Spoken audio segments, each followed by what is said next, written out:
یہ نہیں کہہ رہا ہے ظہر پڑھو, یہ نہیں کہہ رہا ہے عصر پڑھو, یہ نہیں کہہ رہا ہے مغرب پڑھو, یہ نہیں کہہ رہا ہے کہ عشاء پڑھو فجر پڑھو. فرمایا نماز قائم کرو. اللہ نے ایک حکم دیا.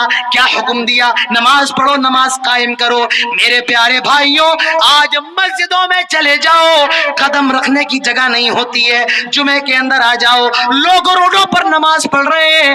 حرم میں چلے جاؤ, نمازیوں کا مجمع لگا ہوا ہے. ایک حکم پر کتنا زیادہ عمل ہو رہا ہے. ایک حکم پر عمل دیکھیے. اللہ نے کہا نماز پڑھو. پوری دنیا کا مسلمان نماز پڑھنے میں مصروف ہے یا نہیں ہے؟ یہ الگ بات ہے کہ ہم نہیں پڑھتے, لیکن مسلمان میرے پیارے بھائیوں نماز کا پابند ہوتا ہے. یاد رکھیے آپ, دنیا کے اندر کوئی شہر ایسا نہیں ہوگا جہاں مسجد نہ ہو. ہر شہر کے اندر مسجد موجود ہے. ایئرپورٹ پر چلے جاؤ, کبھی ایئرپورٹ گئے آپ لوگ؟ ایئرپورٹ پہ دیکھیے کوئی چرچ نظر نہیں آئے گا, ایئرپورٹ پر کوئی مندر نہیں ہوگا, پر مسجد ایئرپورٹ پر ضرور ہوتی ہے. مسجد ایئرپورٹ پہ ضرور ہوتی ہے. کیوں؟ غیر مسلموں کو معلوم ہے مسلمان کبھی نماز نہیں چھوڑتا ہے. اب یہ جب اگر ایئرپورٹ پہ مسجد نہیں ہوگی نماز تو پڑھے گا, ظاہر سی بات ہے. کہیں بھی وضو بنائے گا, کہیں بھی گیلا کرے گا, کہیں بھی مصلی لے کر کے کھڑا ہو جائے گا. تو بہتر ہے کہ ایک ڈھانچہ اس کے لیے بنا دو تاکہ ڈھنگ سے یہ بیچارہ نماز پڑھ سکے. بات سمجھ میں نہیں آ رہی ہے؟ مسجد آپ ہر جگہ مل جائے گی. ہوائی جہاز میں چلے جاؤ, وہاں بھی مسجدیں موجود ہیں. مجھے اس کمپنی کا نام تو نہیں پتا ہے جس کی فلائٹس میں مصلی بنا ہوا ہے, آپ لوگ جانتے ہیں؟ خیر فلائٹس ایسی بھی چل رہی ہیں جس میں مصلی نماز پڑھنے کی جگہ موجود ہے. تو میرے پیارے بھائی نماز کا معاملہ, ایک آیت پر دنیا کے اندر کتنا عمل ہو رہا ہے. اپنے احکامات کے معاملے میں قرآن معجزہ ہے. اگر حکم کر دے, حکم کی ایسی تعبیر ہوتی ہے دنیا حیران رہ جائے, دنیا حیران رہ جائے. ایسی تعمیل ہوتی ہے قرآن کی. یہ الگ بات ہے میرے پیارے بھائیوں کہ ہم نماز پڑھنے کو تیار نہیں. ہمیں جلسہ سننے کا خوب شوق ہے. چترویدی صاحب کو بلا لو, انجینئر صاحب کو بلا لو, فقیر صاحب کو بلا لو, ان سب کو بلا لو, فجر کی نماز میں آ جاؤ تو نمازی نظر